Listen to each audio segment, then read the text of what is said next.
Today is Easter morning, Easter Sunday, and I just felt it was a good opportunity to remind us of the incredible story of Easter and what that means and what that represents. You know, we've had a lot of protests and some rather dramatic in Bristol lately, in the centre of our city.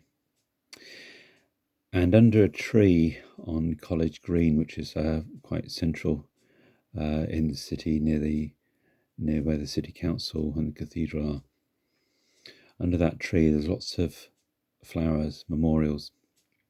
There's been a lot of very strong feeling around a very difficult death that happened, and where a young woman was attacked and murdered, actually by a policeman. And that happened not in Bristol, but it's affected the country. It's affected confidence in authority. It's affected very deep feelings that people have around policing and around the issue of injustice and vulnerability, particularly that of women. What I find interesting is that the incredible story of Jesus dying, one man for all time, is a story of God actually laying down his life completely in the form of a man and taking on the sins of the world and the whole full measure of the punishment for sin and wrongdoing, and then rising again, and that resurrection of Easter Sunday morning. And there at the cross are a woman, there's his mother and other women who are close. They stood at a distance, but they saw the incredible sacrifice Jesus was making, an innocent man condemned to death. And this isn't just a human story. It's a very human story, but it's much, much more than that. It's an eternal story. It's a God story. It's a story about dealing with the impact of sin, of wrongdoing, of injustice, all the stuff of rebellion, all the stuff of a broken world. And that is the ultimate redemptive answer, the beginning of a redemption, beginning of a restoration, the beginning of something turning, of God's answer to dealing with the root problem of mankind turning away from him. And as we recognize that, as we allow the power of what Jesus has done for us to impact us, to affect our lives, to trust in his redeeming power, his power to save and set us free, as we trust in him, we can find that fresh hope, and it transforms us, it changes us, it does something profoundly. It is the place where all the sin or the rubbish of the world can be laid and put at his feet. And I saw with that tree in College Green, it's interesting, isn't it? Where there's great pain, people actually need that sense of a place of memorial, a place of where do they put this? We see that people put that on others in their anger, in their frustration, in their sheer upset about injustice and what's wrong. And we can have a voice for what's wrong, but we still somehow, we just don't know where to put this stuff. I saw there, strangely enough, under that tree, the signs and the flowers and the grieving is a place of memorial. And my wife very courageously and boldly felt, as we were praying about that she should make a wooden cross and write some words, actually from a very famous Welsh hymn, "Here is love, vast as the ocean," and just it's very simple words. It was very homemade, very simple. It's clearly written on it, just the words about the sacrifice of Jesus, and alongside those homemade, simple protest cardboard signs and flowers that people have just bought and laid there with simple messages. In the middle of it, she put the cross. Which I said to her, that's the best place to put it on College Green.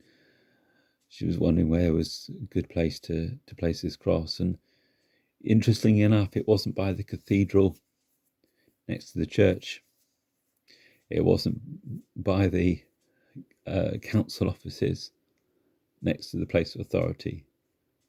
It was next to the tree. It was the place of memorial.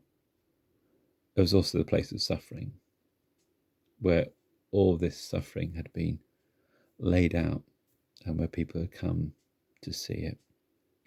And I think that's so appropriate.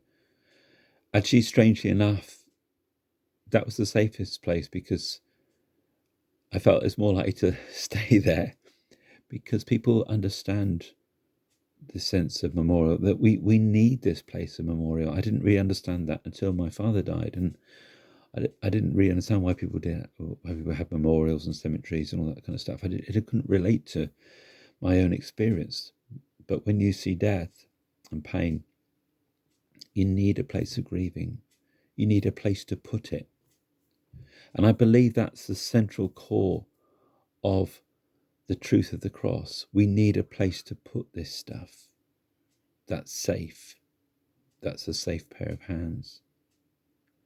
And then we also see the tomb on Easter Sunday morning. We see the resurrected Jesus. We see the power of God over the grave, over death, the victory, the overcoming. And there Mary meets him. Doesn't really understand who he is at that point, thinking he's the gardener. Jesus comes to us sometimes in ways that are not blatantly obvious, but he comes to meet us. And then we begin to realize who he is. He comes to meet us. And this morning, my prayer is that we will meet with him afresh, that we will encounter him, that the revelation, the truth, I couldn't even put it into words in a very adequate fashion with the best poetry or the best sermon. I'll do my best, but you need to read the story.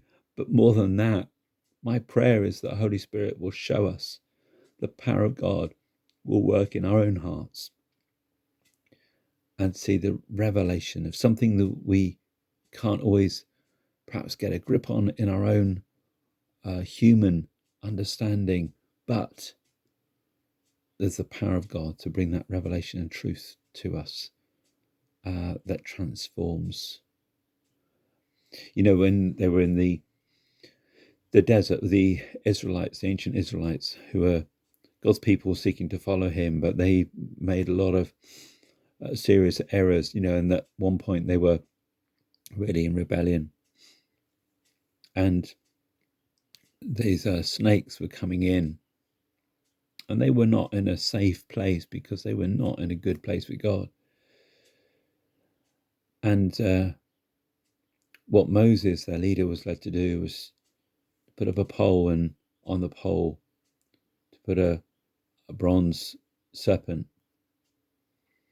there. And if they were to look at this, they would live. It would bring them freedom and life. Now that sounds strange. What's that about? But I see with that story is an analogy, is a pointer, it's an indicator, it's just a quick glimpse that we see in the ancient story of what is to come. Jesus there on the cross, and the whole power of evil is is crucified, is humiliated, is broken. And as we look to him, the power of evil can be broken.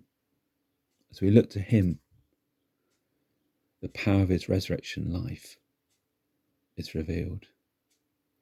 My prayer this morning, on this Easter morning, Easter Sunday morning, is that we'll be reminded afresh, that God will speak to us afresh, that he would remind us of his resurrection power, of this new life that he brings, this power to overcome death, this power to overcome sin, this power that comes through his resurrection. He's risen. And as they say in the Orthodox Church as a response, he's risen indeed. So I pray today that you will experience his resurrection power in your life too. Bless you.